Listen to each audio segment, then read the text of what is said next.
नमस्कार, आप देख रहे हैं डीटी न्यूज। सुबह 10:30 बजे तक के समाचार लेकर हाजिर हूं मैं संध्या शर्मा। खबरों को विस्तार से जानेंगे, लेकिन रुख हेडलाइंस का। पीएम मोदी मन की बात कार्यक्रम के जरिए अपने विचार करेंगे साझा। मासिक रेडियो कार्यक्रम की 120वीं कड़ी आज।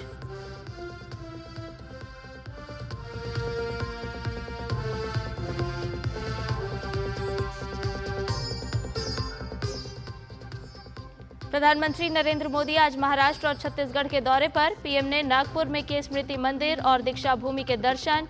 डॉक्टर BR अम्बेडकर और आरएसएस संस्थापक को दी श्रद्धांजलि।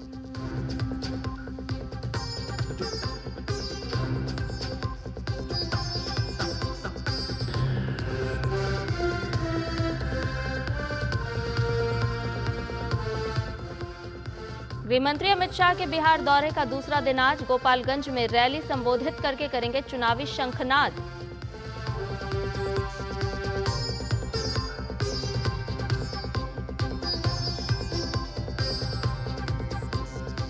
म्यांमार में भूकंप से अब तक 1600 से ज्यादा लोगों की मौत, 3400 लोग घायल। भारत ने बचाव दल और राहत सामग्री भेजी।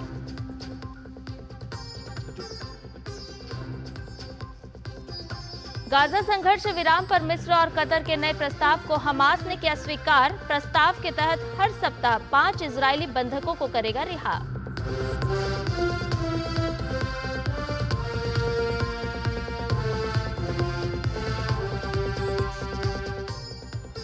और भारतीय नववर्ष और चैत्र नवरात्रि की आज से शुरुआत। महाराष्ट्र में मनाया जा रहा है गुड़ी पड़वा। राष्ट्रपति, उपराष्ट्रपति और प्रधानमंत्री ने दी शुभकामनाएं।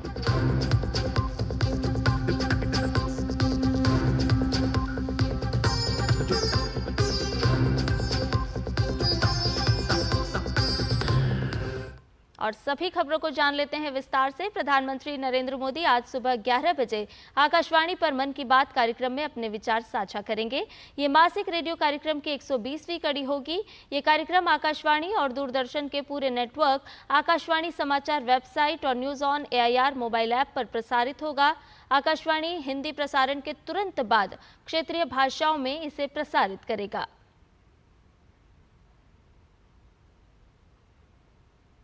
प्रधानमंत्री नरेंद्र मोदी महाराष्ट्र के दौरे पर हैं। पीएम मोदी ने महाराष्ट्र के नागपुर में हिंदू नववर्ष के शुभारंभ के अवसर पर राष्ट्रीय स्वयंसेवक संघ के प्रतिपदा कार्यक्रम में हिस्सा लिया। उन्होंने स्मृति मंदिर में दर्शन किए और आरएसएस के संस्थापक डॉक्टर हेडगेवार को पुष्पांजलि अर्पित की।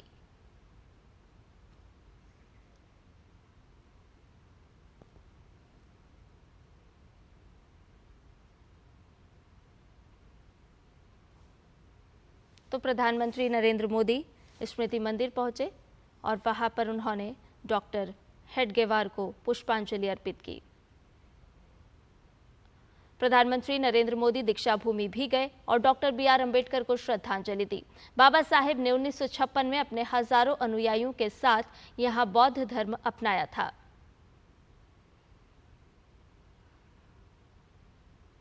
तो प्रधानमंत्री नरेंद्र मोदी आज नागपुर दौरे पर हैं। यहाँ पहले उन्होंने स्मृति मंदिर पहुंचकर डॉक्टर हेडगेवार को श्रद्धांजलि अर्पित की और उसके बाद प्रधानमंत्री नरेंद्र मोदी दीक्षा भूमि पहुंचे। ये वही स्थान जहां पर डॉक्टर बाबा साहेब भीमराव अंबेडकर ने दीक्षा प्राप्त की थी, बौद्ध धर्म अपनाया था। प्रधानमंत्री नरेंद्र मोदी आज नागपुर में माधव नेत्रालय प्रीमियम सेंटर की आधारशिला भी रखेंगे। ये माधव नेत्रालय आई इंस्टीट्यूट एंड रिसर्च सेंटर का नया विस्तार भवन है। ये संस्थान नागपुर में स्थित एक प्रमुख सुपर स्पेशलिटी नेत्र चिकित्सा केंद्र है।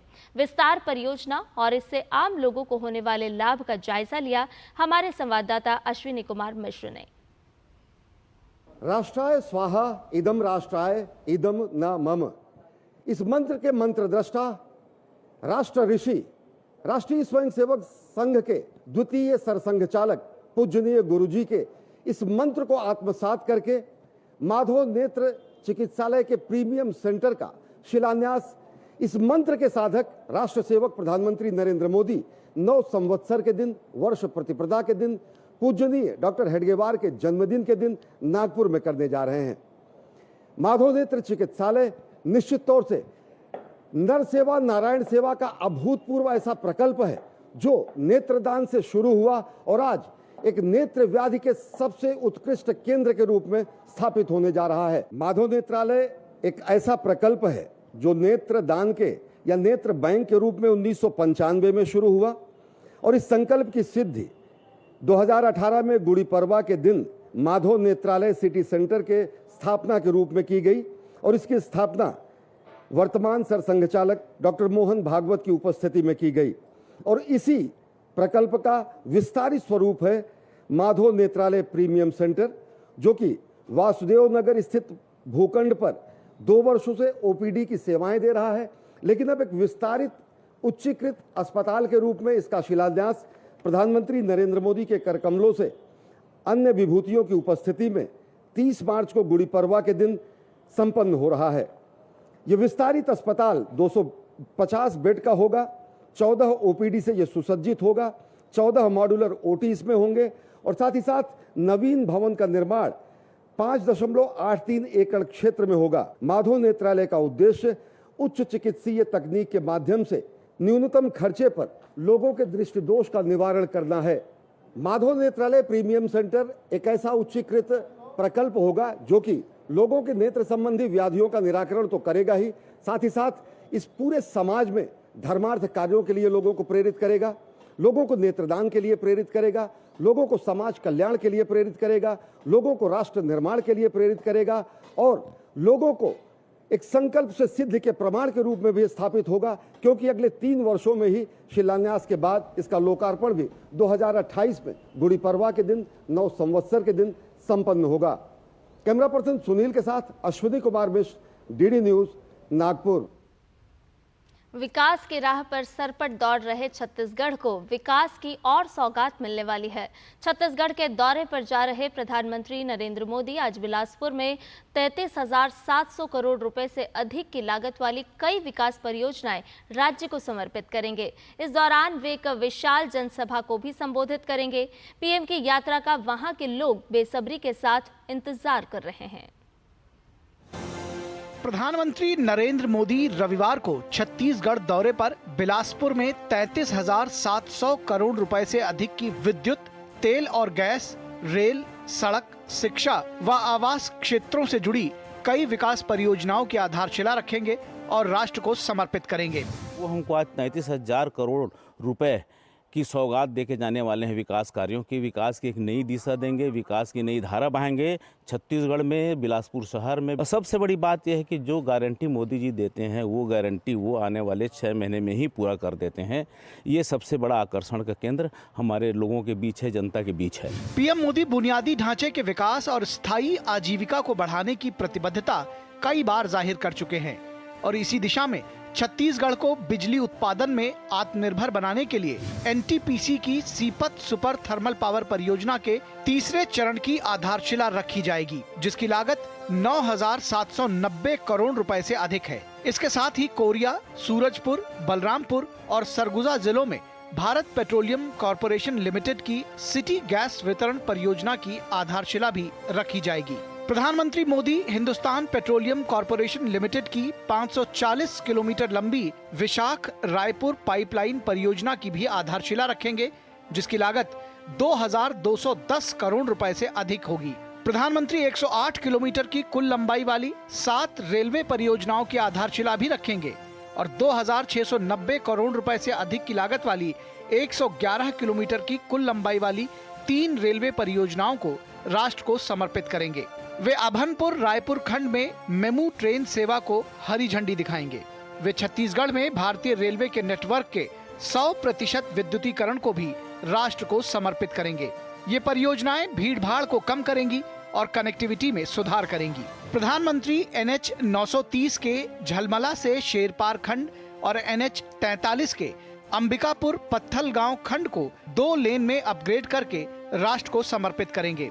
प्रधानमंत्री NH 130D के कोंडागांव नारायणपुर खंड को 2 लेन में अपग्रेड करने की आधारशिला भी रखेंगे। सभी के लिए शिक्षा सुनिश्चित करने की अपनी प्रतिबद्धता के अनुसार प्रधानमंत्री 2 प्रमुख शैक्षिक पहलों को समर्पित करेंगे, जिनमें राज्य के 29 जिलों में 130 PM श्री स्कूल और रायपुर में विद्या समीक्षा केंद्र शामिल हैं।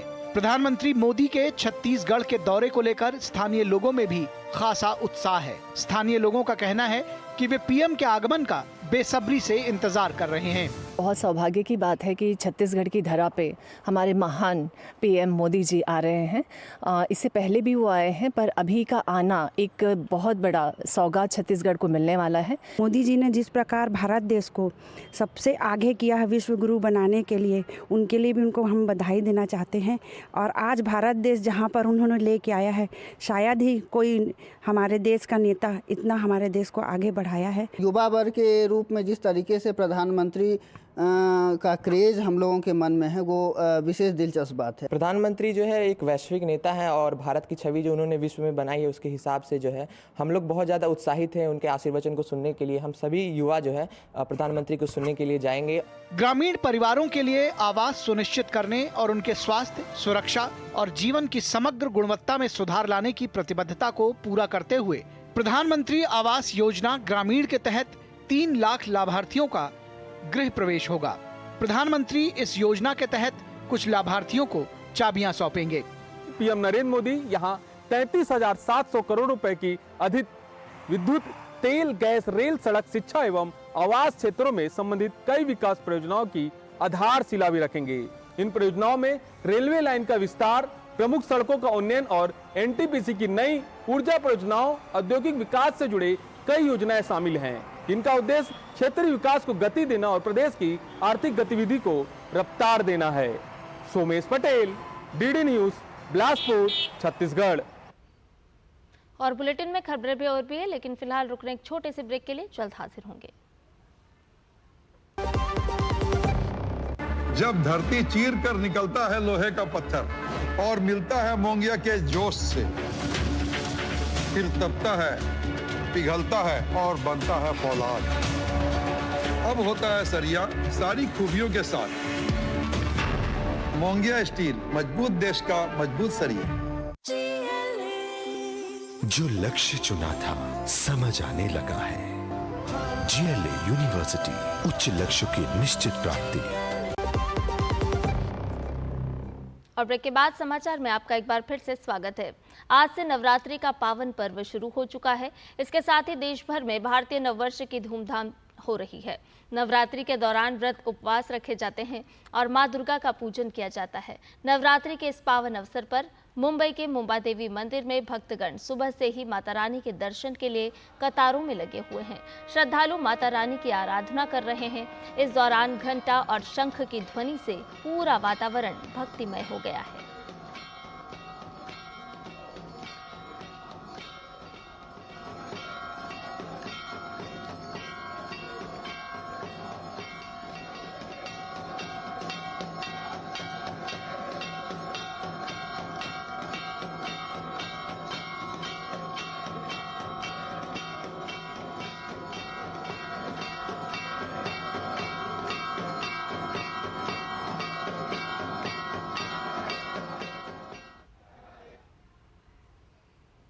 जम्मू और कश्मीर के कटरा स्थित माता वैष्णो देवी मंदिर में भी नवरात्रि की शुरुआत के साथ ही श्रद्धालु भारी संख्या में पहुंचना शुरू हो चुके हैं।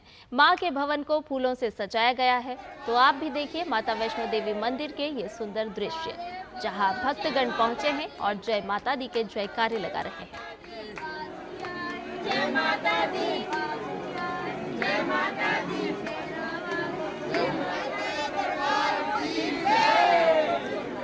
सारे बोलो जय माता दी, जय माता दी, जय माता दी, जय माता दी,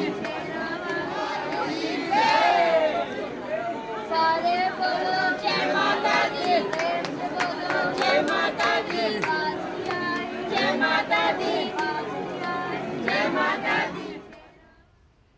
भारतीय नववर्ष और चैत्र नवरात्रि के अवसर पर राष्ट्रपति द्रौपदी मुर्मू ने देशवासियों को शुभकामनाएं दी हैं।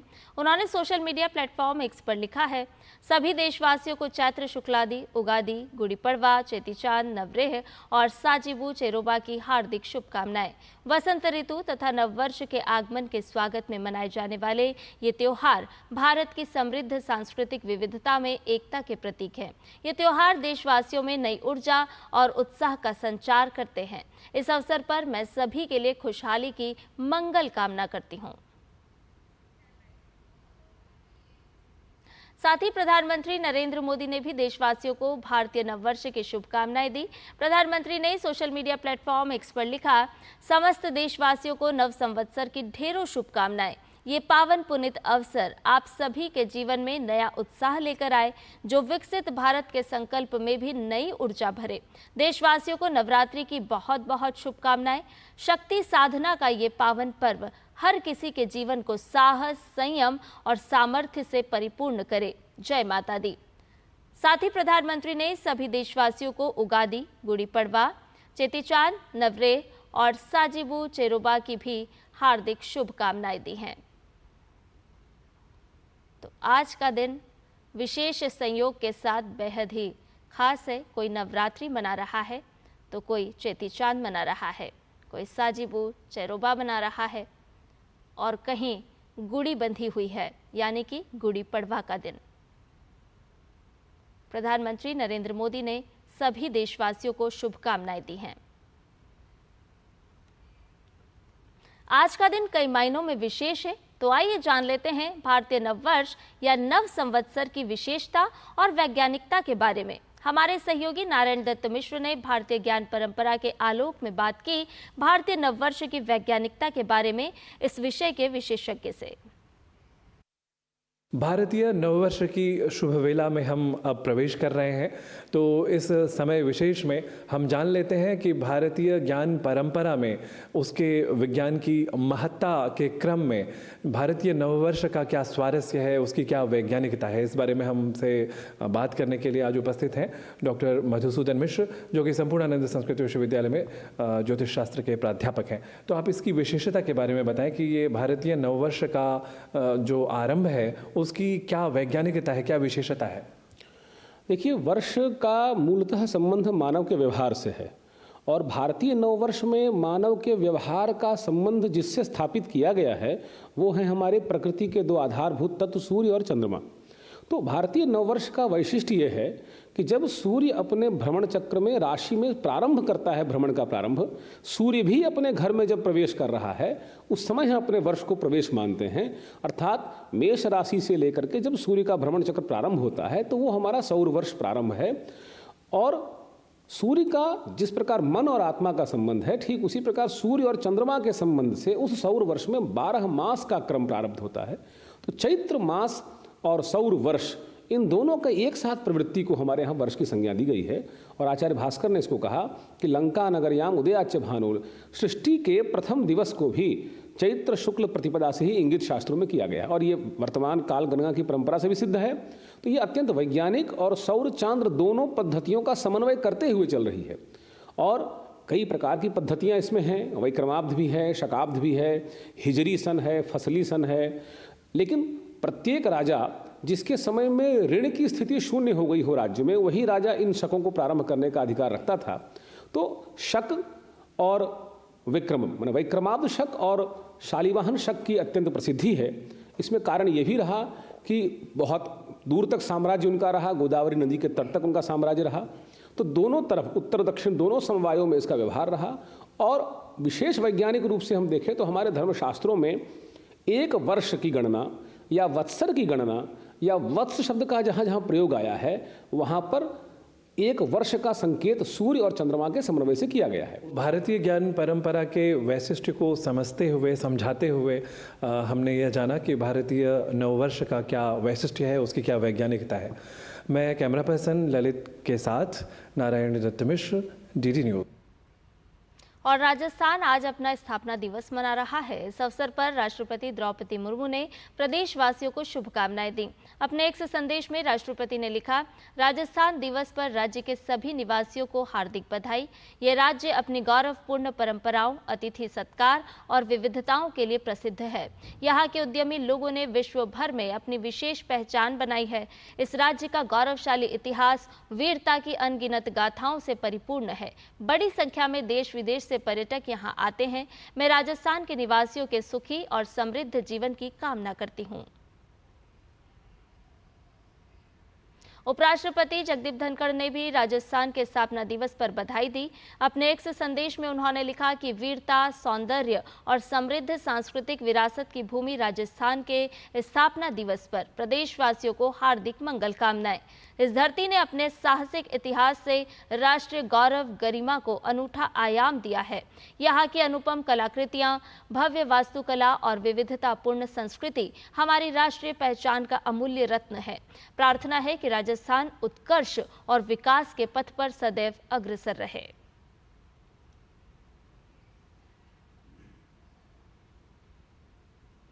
इसी कड़ी में प्रधानमंत्री नरेंद्र मोदी ने राजस्थान राज्य स्थापना दिवस के अवसर पर प्रदेशवासियों को शुभकामनाएं दी।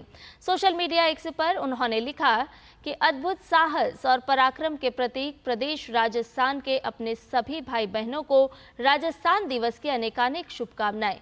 यहाँ के परिश्रमी और प्रतिभाशाली लोगों की भागीदारी से ये राज्य विकास के नित नए मानदंड गढ़ता रहे और देश की समृद्धि में अमूल्य योगदान देता रहे, यही कामना है। खबरों में बढ़ते हैं आगे। केंद्रीय गृह मंत्री अमित शाह बिहार के दौरे पर हैं। अमित शाह आज पटना में 800 करोड़ रुपए से अधिक की विभिन्न विकास परियोजनाओं का उद्घाटन और शिलान्यास करेंगे।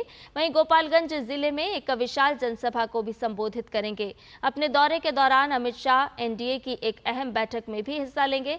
बैठक में बीजेपी, जेडीयू, एलजेपी रामविलास और हिंदुस्तानी आवाम मोर्चा के नेता भी शामिल होंगे। वहीं इससे पहले कल अमित शाह ने पटना के भाजपा कार्यालय में सांसद, विधायकों और पदाधिकारियों के साथ बैठक की, जिसमें चुनावी रणनीति, बीजेपी स्थापना दिवस और अंबेडकर जयंती को लेकर निर्देश दिए गए। भाजपा 6 अप्रैल को स्थापना दिवस और 14 अप्रैल को बाबा साहब भीमराव अंबेडकर की जयंती को बड़े ही धूमधाम के साथ मनाएगी।